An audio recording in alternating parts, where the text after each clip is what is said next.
comentado en la entrevista. Singular es único, no aparece otra como tampoco existen paralelos. Podemos decir que en España romana no existen piezas similares aparecidas o documentadas en un contexto arqueológico, es decir, documentadas siguiendo una metodología arqueológica en sí. Esta pieza, que luego desarrollará mi compañera Cristina,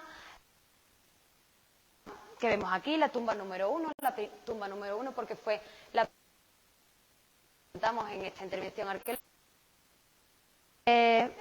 Una tumba del siglo I después de Cristo, que no se nos conserva por completa, solo se nos conserva el lado sur y el lado oeste de la cubierta, que contendría los restos de dos individuos. El ritual de cremación, estos individuos fueron cremados no fueron cremados, ¿vale? Pero para hablar, antes de meternos de lleno en la pieza de tour, quizás.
Creo que estoy dando sin querer.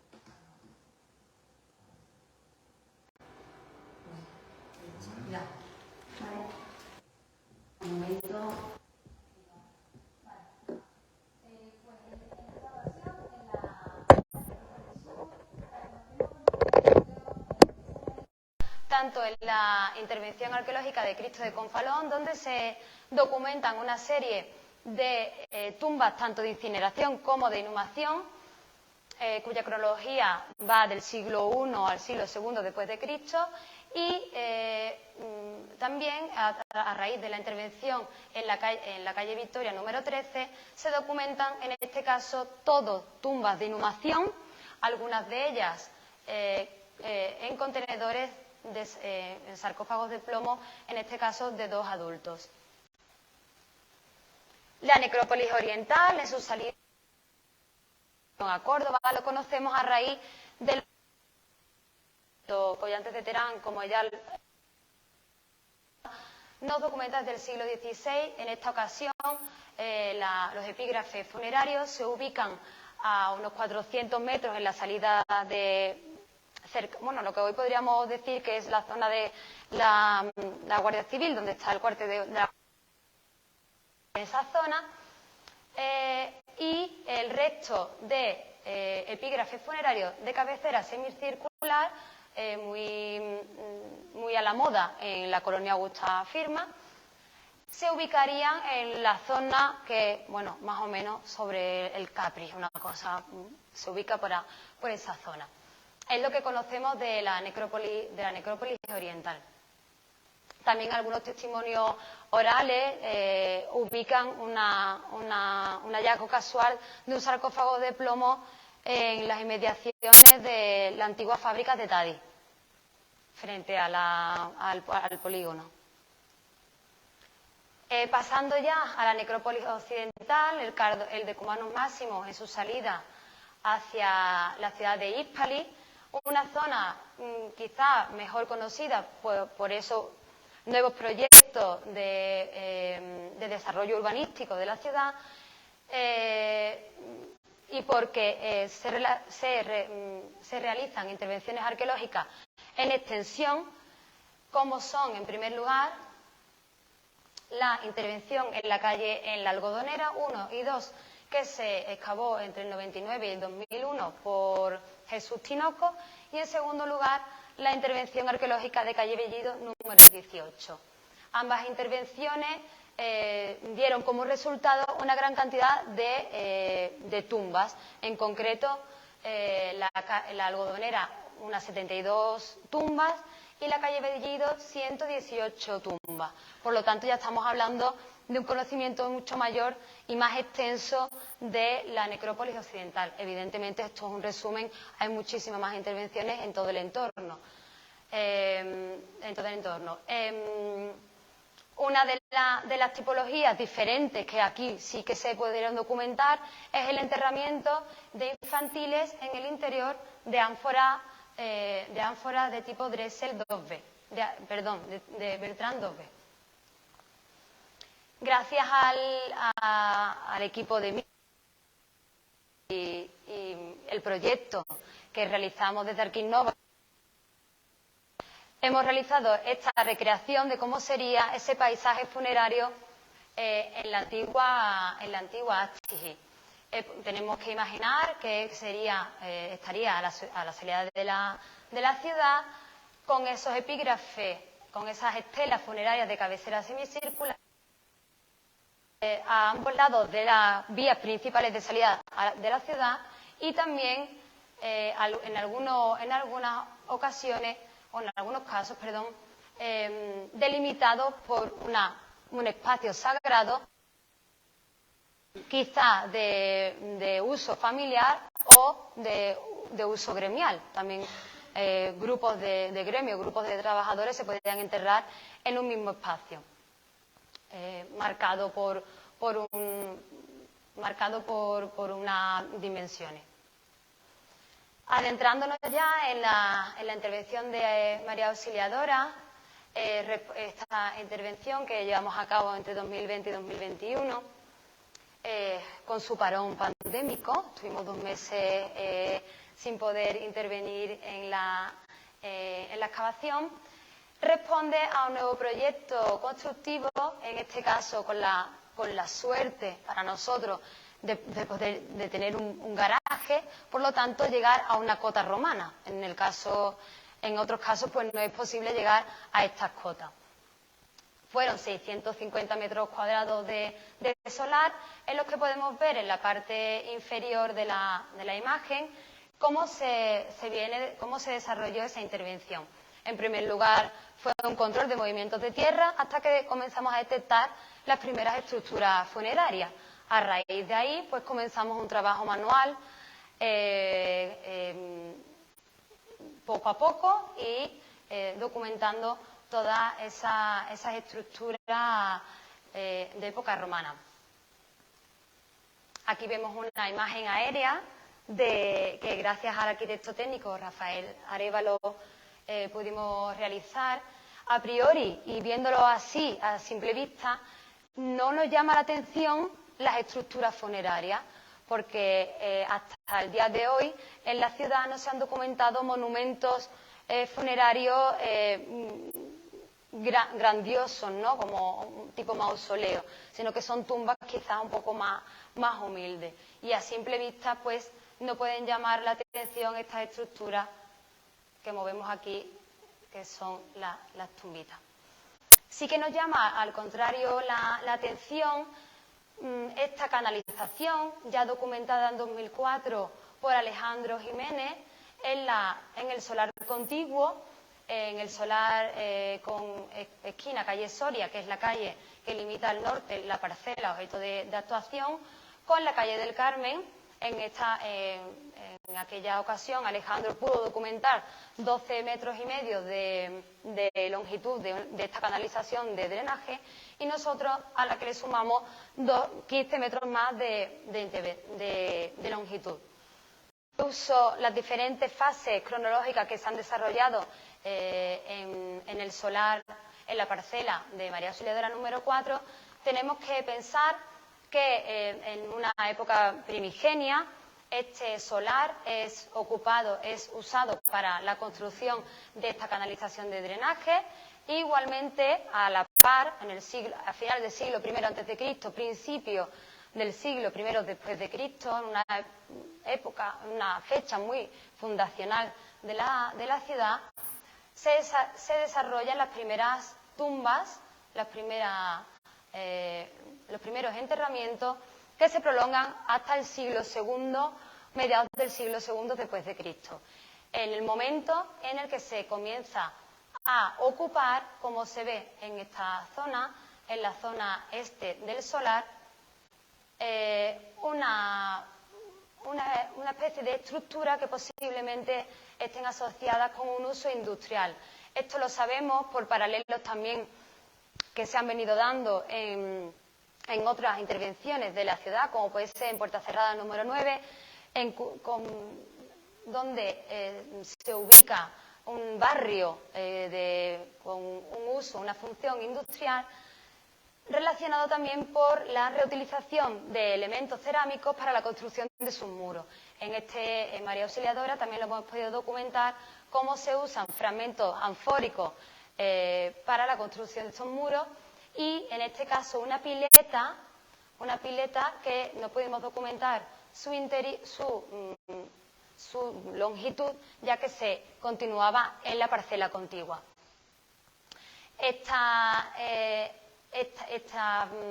Este uso industrial de la zona se ve igualmente ampliado con una serie de estructuras cuadrangulares que amortizan la necrópolis. No podemos decir a día de hoy que estas estructuras correspondan a un uso funerario.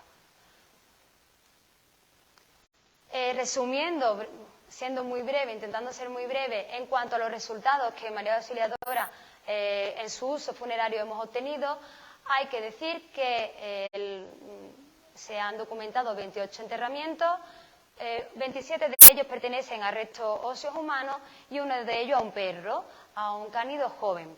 De estos 28 enterramientos, el ritual mayoritario que se documenta es el de cremación primaria en fosa simple bajo cubiertas de teulas a doble vertiente. También se documentan inhumaciones, pero en este caso solo destinadas a los individuos infantiles. De los 28 enterramientos, de los 27 enterramientos con restos óseos humanos, 23 pertenecen a tumbas individuales. 4 de ellas son tumbas múltiples, es decir, tenemos un total de 31 individuos documentados. Gracias al estudio antropológico que ha realizado Vanessa Rodríguez y Sonia Robles, podemos determinar que de esos 31 individuos documentados, 10 de ellos son infantiles y uno de esos 10 es femenino. 2 son jóvenes, hay 19 adultos, de esos 19, 3 son masculinos y uno es femenino. De las tumbas femeninas, que serían 2 de ellas, en primer lugar la tumba número 18 es una tumba infantil, excavada, depositado este infantil de 38 semanas en una fosa de cúbito lateral y sin apenas ajuar. Se contrarresta con una adulta enterrada, depositado sus restos óseos en una urna cineraria de tradición indígena que conserva restos de pigmento en su superficie y que estará acompañada pues, de una serie de ajuares curiosos, como es el caso de estas piezas líticas pulidas en sus bordes, que podemos asociar quizás con un uso como unas fichas de juego. También estaría acompañada de este ajuar de ungüentarios que por la acción del calor pues se han visto deformados y fragmentados. Bien, esos son los restos, las tumbas femeninas identificadas a raíz del estudio antropológico. Pero podemos determinar a día de hoy, y así los estudios de, por ejemplo, la doctora Barrero, que ha presentado su tesis doctoral recién en Extremadura, podemos relacionar diferentes objetos que aparecen como ajuar en las tumbas con pertenecer a mujeres. En este caso, vemos el ajuar de la Antigua en Mérida, con impresionantes, son más de 100 piezas las que se pudieron documentar, cuyo estudio antropológico no determinó el sexo del individuo allí enterrado, pero se asocia su ajuar con que fuese una mujer la que estuviese enterrado en ese lugar. ¿Por qué? Porque en el ajuar se encuentran una serie de objetos de adorno personal, en este caso fíbulas, colgantes, agujas de pelo, en este caso elementos de aseo y cosmética, como son las pixies, esas cajas, como son las espátulas, los peines, los espejos, que son ajuares asociativos con el sexo, con el género del difunto, en este caso de la difunta. Así, en María Auxiliadora sí que encontramos, aunque, como repito, el estudio antropológico no haya determinado su sexo, sí encontramos 2 tumbas que podemos perfectamente adscribir a mujeres. En este caso, la tumba 26 de un adulto, probablemente femenino, en cuyo interior pues encontramos depositado una serie de elementos relacionados con el ámbito femenino. En este caso, con el ámbito del aseo personal y la cosmética. Esta cotícula, esta placa de mármol, trabajada y pulida a sus lados, serviría para machacar y para mezclar esos ungüentos que posteriormente se untarían, ¿no? Se mezclarían con este tipo de piezas de metal, de bronce. Esta espátula, bueno, en un extremo es una cucharita, una cucharilla, y en el otro extremo es una sonda que serviría pues para mezclar, como digo, los pigmentos. Es verdad que este tipo de objeto también está relacionado con el mundo de la cirugía. En este caso, evidentemente, pues está relacionado con el ámbito femenino, ya que también está acompañado de una joya de oro, una plaquita de oro que probablemente una joya, y un ungüentario de vidrio relacionado pues con el momento del aseo del difunto y el perfumado en ese ritual funerario. Igualmente, la tumba 30 es una tumba impresionante, ya no solo por lo que contenía en su interior, sino porque pudimos documentar sobre la tumba. Aquí no está presente, porque ya habíamos extraído esa estructura, una zona de banquete realizado una vez ya ha sido enterrada la difunta. En el interior, como digo, de esta tumba, pudimos documentar hasta 11 ungüentarios completos deformados por el calor, por la acción del calor, probablemente usados en el momento de la cremación del individuo, ya que arrojarían esos perfumes para evitar el olor.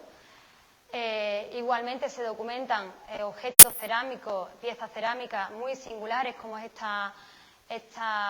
este bol decorado a la barbotina de paredes finas, una lucerna con la decoración en el disco de un animal, un grifo, un ser mitológico de tipo Dressel 9 y restos en bronce de lo que interpretamos como restos de un espejo. En este caso se nos ha conservado fragmentado el disco, la parte de la pieza que engancharía, ¿no?, que uniría el vástago con el disco y la parte inferior del enmangue. Probablemente, al no conservarse en su totalidad, es muy probable que el propio agarre fuera o bien de hueso o bien de madera. Y para concluir mi parte y darle paso a mi compañera Cristina, tenemos que, ya y adentrándonos en la pieza, la tumba número 1, donde apareció la Pyxis maracológica, se ubica en la zona suroeste de la parcela. Y bueno, pues ya como he comentado, pues tuvimos la suerte o mala suerte de comenzar la intervención el 5 de marzo de 2020 y poder continuar en mayo con la excavación de la tumba número 1 de reencuentro, además muy emotivo, pues nos deparó la sorpresa de poder encontrar esta pieza, que le cedo la palabra a mi compañera Cristina.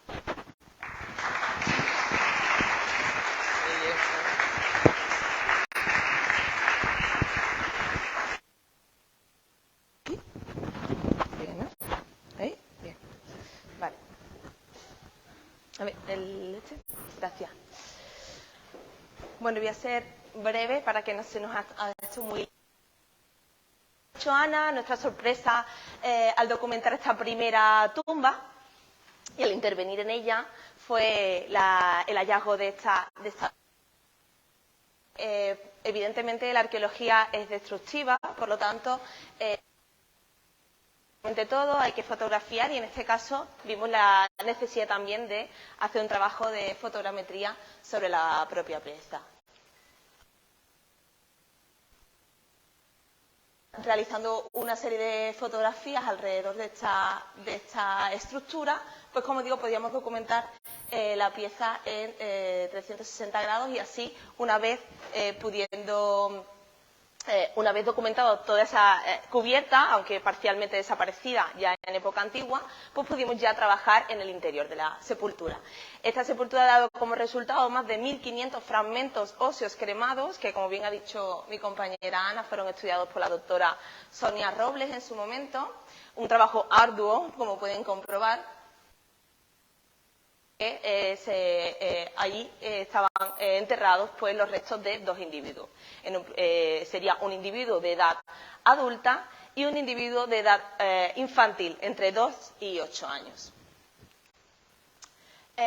Cuando continuamos con todo ese análisis, y hablaremos además de las piezas que acompañaban precisamente en su interior, pues continuamos con la excavación hasta llegar a cota deseada por la intervención, y documentamos otra sepultura justo debajo de esta tumba número 1, correspondiente a la tumba número 8. En este caso igualmente sería una tumba este-oeste, auxiliadora número 4, y también realizada en tegulas, pero en este caso sí sería a priori un enterramiento, una cremación primaria, como pueden ver además en restos de combustión en el fondo. En esta sepultura se documentaron, además de los restos de un individuo adulto, joven, masculino, acompañarían como esta lucerna propia del ritual, una venera, con la representación de la venera, y piezas que formarían parte de las ofrendas del individuo in situ, algo bastante interesante porque le acompañarían una gran cantidad de piezas que documentamos. Algo curioso fue que el trabajo de nuestro sobre la unión de distintos restos óseos, como la parte frontal del nos parece algo curioso, ya que no es común documentar este tipo de restos en las sepulturas. Justo al lado de esta sepultura, de la tumba número 8, pues encontramos una estructura con gran cantidad de depósitos en su superficie de piezas cerámicas, de mesa, incluso ánforas, y gran cantidad de restos de malacofauna y de micro y macrofauna. En concreto también se documentó la tibia de una posible liebre o conejo, por lo tanto podemos interpretar también esta estructura la cual se realizaría ese banquete funerario.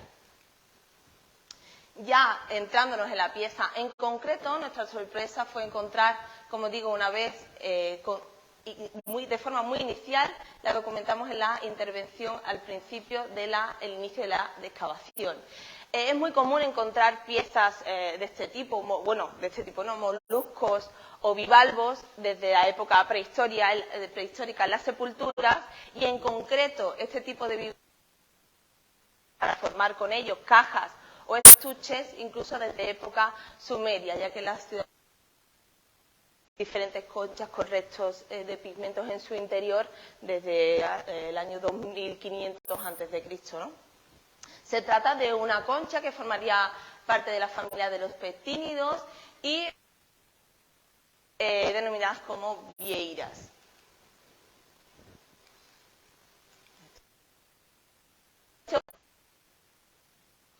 Podríamos hablar de ciertos elementos que, como bien ha explicado Ana anteriormente, estarían muliebris, que se llama, que es el mundo relacionado con el aseo y la cosmética personal del mundo femenino romano. En concreto, también tendríamos aquí una cutícula, en este caso realizada en mármol rosa, que placa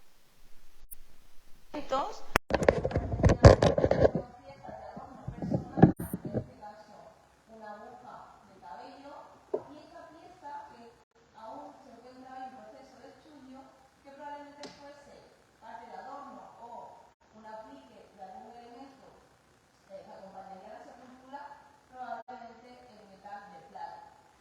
Una pieza también interesante fue el hallazgo de esta disco de lucerna que representa a Belefonte Ortegas.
lujosos como la plata o el ámbar y lo que podríamos llamar, lo que los especialistas llaman esteomorfos. En este caso tendríamos un bivalvo, en este caso solo la parte de abajo de la pieza, en el que evidentemente ven ustedes elaborada en plata, donde aquí se podría trabajar incluso el material que posteriormente depositaría en su interior. Aquí tendríamos también otro ejemplo, en este caso también fuera de la península ibérica, elaborado en plata, pero no solo reproducen lo que es el bivalvo en sí, sino incluso el trabajo que se ha elaborado en ese bivalvo para convertirlo en estuche. Ven ustedes aquí como tienen precisamente igual esos orificios en la lengüeta y también la anilla que formaría parte de la apertura de la pieza. Aquí son elementos, como ven ustedes también, en reducido tamaño, en ámbar, y también tienen esos orificios y las anillas, y en este caso espectacular, recogido en Mérida, que es en este caso es una venera, con una escena de un tritón en su interior. Estas cajas no solo evidentemente se elaboraban a través de bivalvos, también encontramos piezas elaboradas a través de marfil, hueso, metal o cerámica.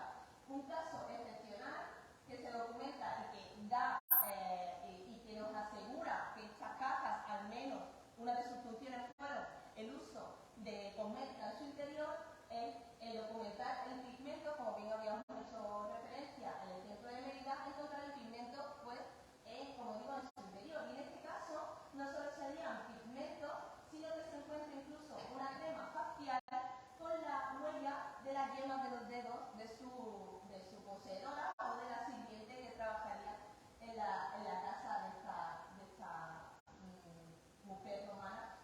Y bueno, estas piezas, ¿dónde se documentan, dónde se encontrarían? Pues es lo que llaman los ingleses beauty case.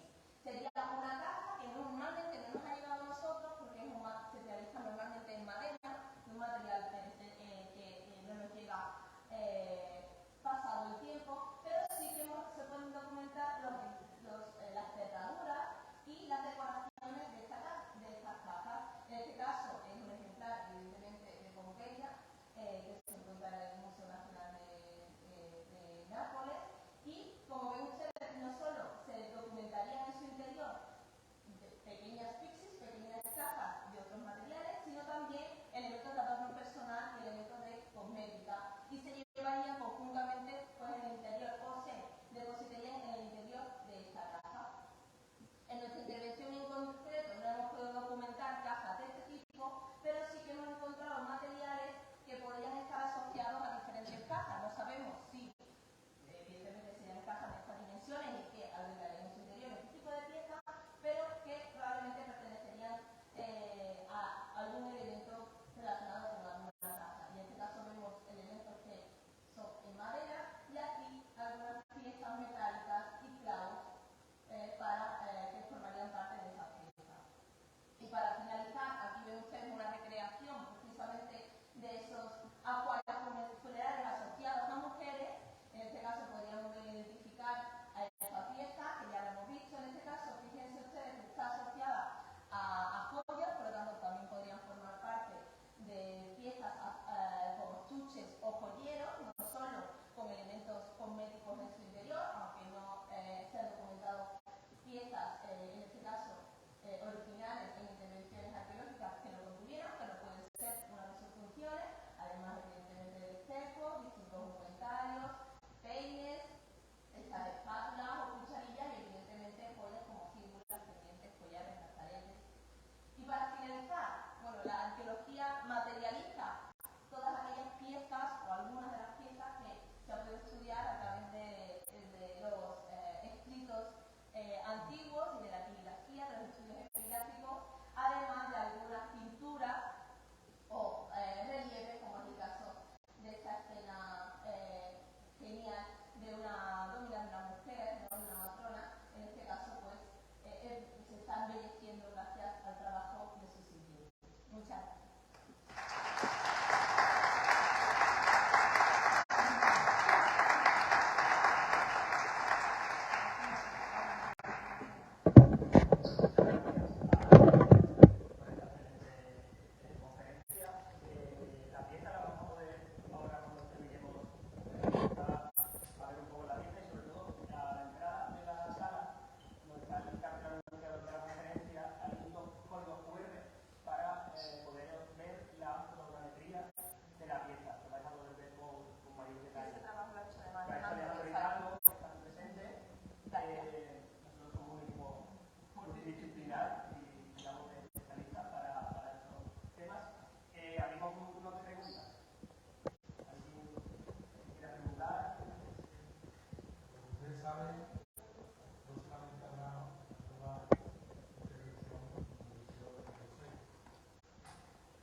tema mausoleo.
eliminar la superficie, la cubierta. Entonces, después puedes hacer un falso histórico porque hay que recrear directamente esa pieza.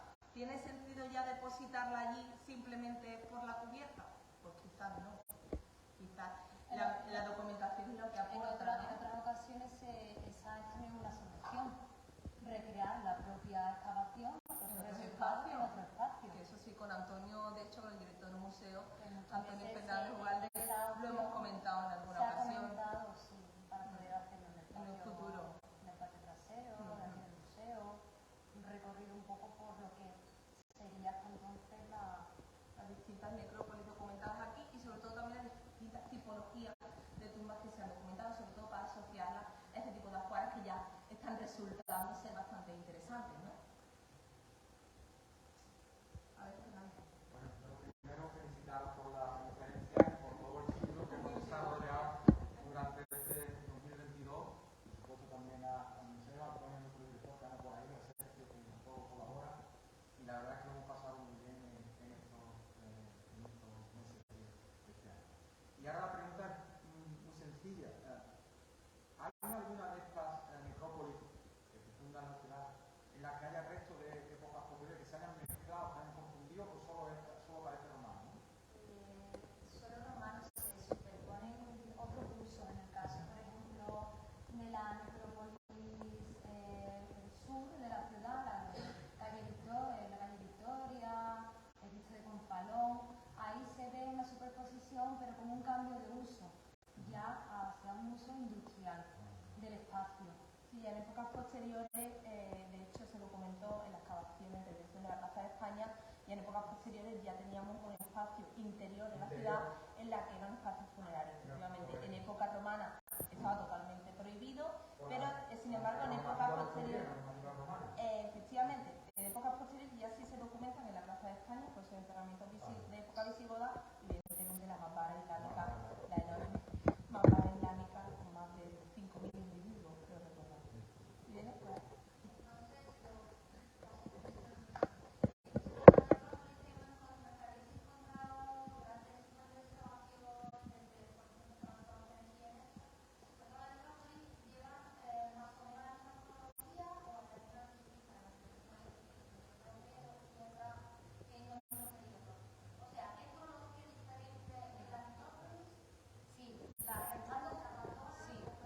La necrópolis primitivas, o sea, las que tienen la cronología más antigua, son las de final del siglo I a.C., que son las que se documentan tanto en María Auxiliadora número 4, que tenemos ya tumbas de ese periodo, como en Bellido 18 y la Algodonera. Esa sería extramuros desde las zonas periféricas, las que hasta ahora son las más antiguas. Zonas más antiguas. Evidentemente, si nos centramos ya en el término municipal de Écija, en la zona este, creo recordar del término, nos podemos ir a restos funerarios incluso un poco anteriores, por los epígrafes que se documentan en esa zona. Bueno, en mi caso voy a hacer una pregunta también. ¿Está conocimiento? Eso siempre nos ponía. ¿Está preparado?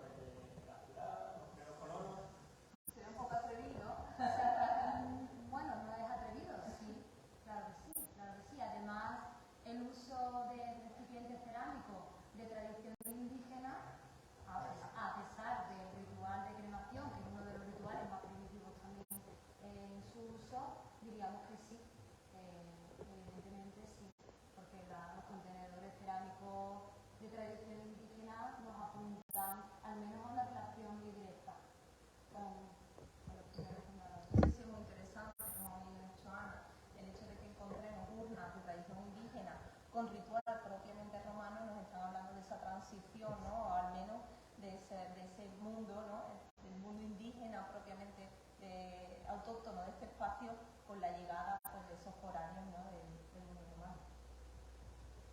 Y aquí quería también agradecer que está aquí presente a Juan, que bueno, uno de los trabajadores que ha estado con nosotros en la arqueología, que realmente sacó con nosotros esta pieza y bueno, que al final, como bien dice Ana, fue una llegada de la pandemia muy emotiva y bueno, que tuvo su premio después de tanto tiempo un poco en ascuas, ¿no? de lo que pasaba.